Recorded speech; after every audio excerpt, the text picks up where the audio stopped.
Hello, and welcome to another edition of The Horror Vision. My name is Count Anthony. And I'm Missy. Missy, glad you're on the show. So, tonight we went and checked out Lee Cronin's 2026 opus, The Mummy. Missy, tell me what your thoughts were on The Mummy. And we're going to go spoiler free right now. We will go into spoilers in a little bit, but for now, let's just get some, raw reactions. um, I went in with really low expectations because I haven't really liked most of these Universal monster kind of modern reboots they've been doing. It was better than I expected, but I I still didn't love it. Our My friend Chris went with me, and he had a really good time with it.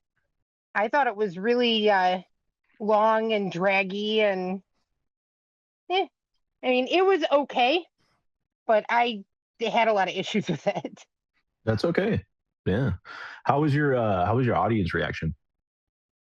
There were not many people there. I mean, we went at three Really? o'clock, Okay. 3 o'clock in the afternoon. People are still working. There were maybe 4 or 5 other people there. Mhm. And they didn't really seem to have any reaction. Did you have a good crowd? I did have a good crowd tonight, actually. We had so it's the opening night for us over here at AMC. It's Yeah. 7:10 show, so it was the only show for the evening. It was in IMAX, so we got to see the IMAX show. Um, Pretty good. Not a completely full house, but we did have quite a bit of people in there, and the audience reaction was pretty much across the board. Like everybody was grossed out thoroughly. So one thing I can say I did enjoy about the movie quite a bit was there was a lot of gross out stuff. There was. It seems like Lee Cronin kind of took a bunch of shit, and I mean a lot of stuff because he really wore his influences on his sleeves here. Threw it against the wall to see what's going to stick, and for some reason, for me, I'm just speaking for me. Um, whatever plopped together on the floor worked, and I liked it.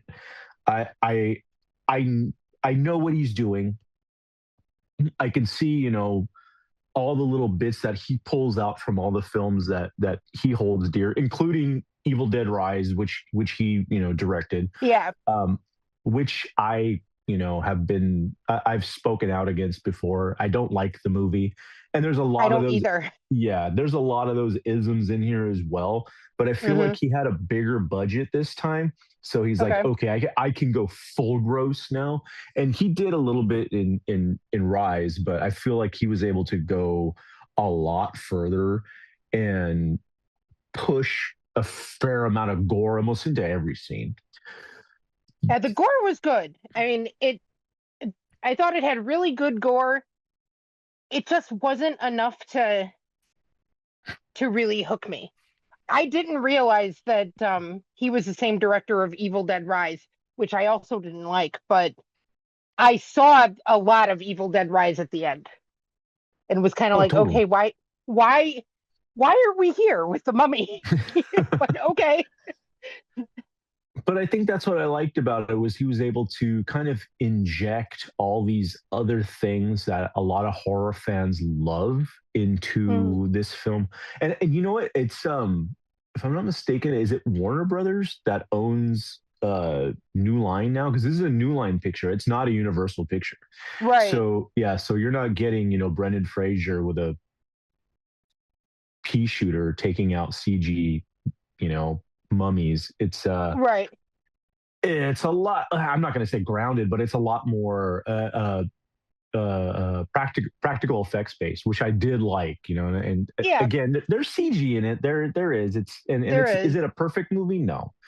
Um, but I went in with a very very low expectation and Mm, walked out pleasantly surprised, especially okay, considering the 2 hour 12-minute runtime. right.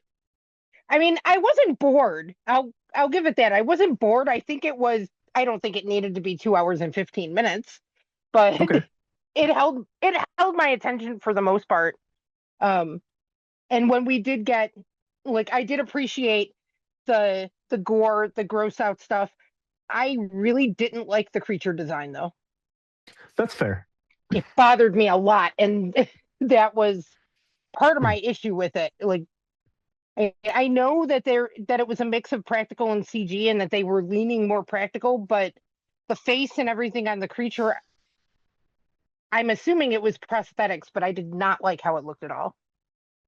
We saw the trailer, and I watched the trailer, and I'm like, okay, first thing I'm getting is the little girl from the Dawn of the Dead remake. I'm getting that. I'm Hmm. getting, the various, iterations of like possession films Hmm.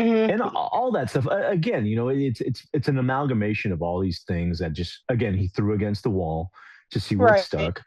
And again, he somehow magically pulled this off. And I don't know what the ratings are online right now. Um, I haven't bothered to check Rotten Tomatoes yet, but I'm gonna go ahead and say that like it's worth a watch. I'm actually gonna recommend the movie to people. I Okay. enjoyed it quite a bit. It is I will say that there are these injections do give a little bit of a new spin onto the Universal Mummy story, and Mm. I think it just works. I think it just works, and I hope people go and support this. Yeah, no, it's good from another, from a big studio or a major studio. I think they did a great job as far as letting this guy kind of run with his own vision. Hmm. So kudos to them, definitely. And it definitely, it's not terrible. Like if you're interested in it, I'd say see it. One of the issues I had with it, it's the same issue I had with Evil Dead Rise, is it's very dark, like in lighting, True. where and a lot of the colors feel like washed out. So it's hard to like when some of the action and stuff starts, it's hard to see what's going on. And sometimes that makes for a less engaging experience for me. I can see that. I can see that. Yeah, the color palettes are very brown. You know what I mean? Hmm. From what we get in the house, and just as far as like sandstorms and desert scapes and all those types of things. Yeah, so it comes off as very brown. So I understand what Yeah. you're saying. I'm with you on that.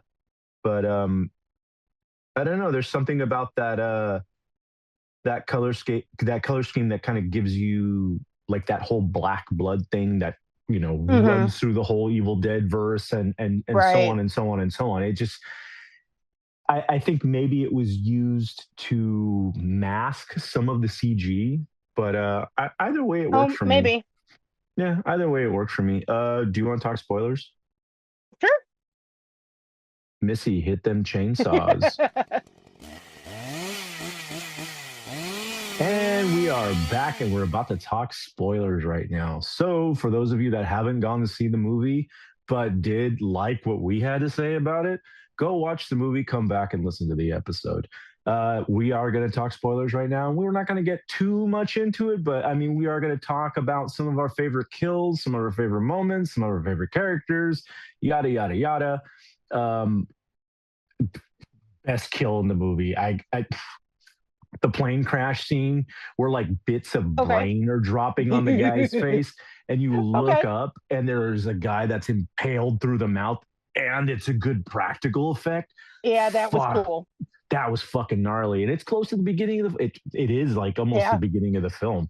um and again, kills Yeah. like that kind of go on throughout the movie. There's plenty. What was yours? I gotta hear. Grandma through the window. Yep. Grandma through the window, bounced off the car. Looked really cool too. Grandma bouncing off the car, and then what happens to her like 2 seconds later. Go ahead, talk about it. Well, then we get Evil Dead Grandma. We get Evil Dead Grandma. Before that, she gets eaten alive by Oh fucking yeah, that's true. coyotes. Coyotes, And it's and you can see all inside her and everything, and it looks pretty gnarly. and she's alive and screaming, and I'm just like, yeah, this is another fantastic kill. And you know, that's not. We're not even getting into like body horror stuff yet because there's plenty of Yeah, it. There's a lot of that's good true. body horror There's a stuff. lot of body horror stuff. Again, this is the thing that I was talking about as far as Cronin doing this flick is just again throwing tons and tons of shit at the wall to see what sticks. and I'm glad I got all this different stuff to see and experience on screen because there's not a lot of stuff that gets done like that, with the exception of the odd Evil Dead movie that comes out every 20 Mhm. fucking years. So and some of the more underground stuff that we like and our listeners Right, enjoy as well. Um, yeah, as far as body horror goes, there is some shit. There's this fantastic scene toward the end of the film where the gal is supposed to be chanting some mystic words and whatnot, but she's got a gaping hole in her throat, so she has to stick her right. fingers in her throat to And kind of keep pressing on it yeah, to like to get jiggle out. sound. You're right, and it's just like, oh That's god, pretty gnarly. it's fucking gross, and that's not even including the skin peeling shit yet. By the way, When I think about like a lot of the body horror stuff, it makes me like it a bit better actually. Um, can we talk about the nail clipping scene I was just real thinking about quick? that. We have to And then talk about it. Go ahead, Missy. that was making me I we've all got those weird things that get us. Mine are teeth and fingernails. And so they're trying to clip these gnarly 8-year-old finger toenails and start like part of her foot falls off. Like it looked like a whole tendon came out It is while they're trying fucking because like disturbing. yeah, that was cool. That was super But it cool. but it's one of those moments where it's so over the top the audience has to kind of laugh at it. That nervous laughter comes out Yeah, it made because me it's like, laugh. yeah, I got a laugh out of me. I laughed a few times, nobody else did. That always happens. Yeah, even the bit before that where she clips the nail off and it's like stuck in her mouth. She picks the toenail out of her mouth. Yeah, Gross, gross. Yeah, that or scene was awesome. that one was awesome. The little sister with the teeth later, Uh, that one got me. Again, and this is stuff that you've seen in a fucking hundred different horror movies over the last, millennia. But it's cool to kind of see it all here and mixed up in one pot together. It's got something for everybody. If you're grossed out by body horror stuff, if you're grossed out by possession shit, if you're grossed out by, That's fair. murder and mayhem, there's fucking plenty of it for everybody. Oh God, what a disgusting film and what a delightful film. I went into this movie with very, very low expectations tonight. So did I. Because And I was when the did you see Wolfman when it came out? I was I so disappointed in that one. the Benicio del Toro one, right? The one from a couple years ago. It's not Lee Cronin. It's a different Lee. It has it Oh, has the Lee girl from Wanell. Lee Weapons in it. Wanell. Yeah, Thank Lee you. Wanell. Right, right, right. No, I I didn't didn't get like around that to one. seeing that one. Yeah, I didn't get to see that one yet. And, and he did a great job on the Invisible Man. I remember that was really good. That That was was solid. fantastic. Yeah, but I Yeah, I hadn't like had a that chance one. to see this one yet. So maybe I'll get around to it Okay. at some point. But then again, maybe not because he just gave it an F. So Yeah, I liked the Invisible Man. Except for the part where it's a suit. I think Hollow Man did it better. But um, I love that movie, I by the way. Hollow Man or Yeah, Invisible. the Hollow Man. That tagline. It's what does he say? He goes, "It's amazing what you can get away with when you don't have to look at yourself in the mirror anymore," or Something something like like that. that. Fucking That cool movie's line. dark. Yeah, It's that good. movie's dark and Yeah, it gets pretty fucked unsettling. up. Right, And Invisible Man was good, but Hollow Man came out years before and did it better. right, right, right. Um, But but back to this flick. right. Sorry. Fucking hell. No, there's some gnarly shit in here. And there's bits where I'm kind of reminded of like the later Exorcist films with like, the Yeah. packs of wild dogs or hyenas and shit. They kind of play off that. Again, there's a lot of stuff borrowed here. There's a lot of stuff borrowed, and there's a lot of stuff that just makes sense, even though it has no fucking business doing so. Ultimately, I'm gonna go ahead and give this movie a thumbs up. Missy, was there anything else you wanted to add just before we wrap up here? No, just I mean, if you're interested, check it out. You know, the more we're talking about it, if I look at it from not less of a mummy perspective and just as a gnarly body horror movie, it's not bad. Right. And Cronin has a, he has a lot to make up for because I hated that Evil Dead movie, and I'm glad I that I didn't came. like it either. Yeah, I'm glad I came out of it with something more than I expected. And this isn't going to be everybody's cup of tea. It's not a date movie. Don't take a date. It's going to gross people out. There's a lot of fucking nasty shit in it. There's one scene that is clearly a fucking nod to Dead Alive involving some deviled eggs. It's fucking gross. Yeah, that's gross. It's That was fucking real gross. gross. There's some nasty, nasty shit in this fucking movie. There's a lot of it actually, and I for one am glad for it. I know we got a little bit of that, a little taste of that in the last Evil Dead flick. Again, I still feel like that was a dud, so I'm not gonna I do too. harp on about that.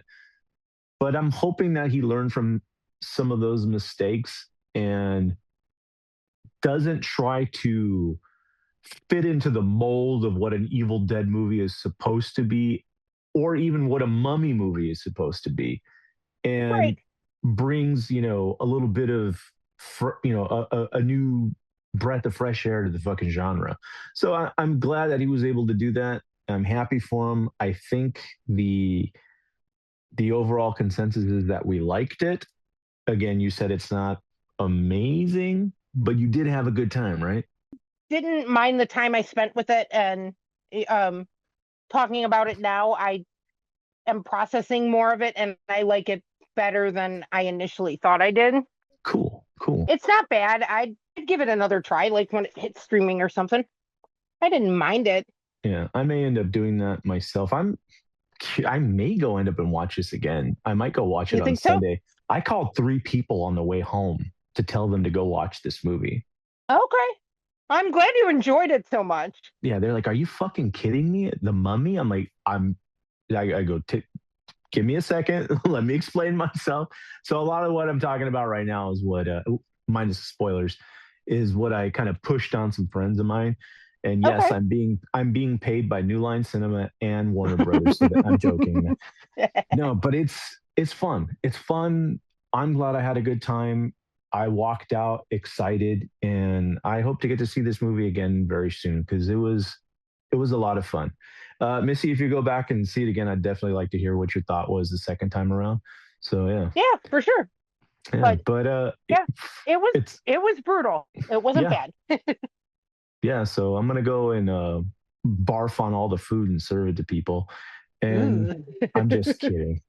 But No, for that the scene horror, was gnarly. right? For the horror vision, I am Count Anthony. And I miss C. Thank you for listening, and stay scared.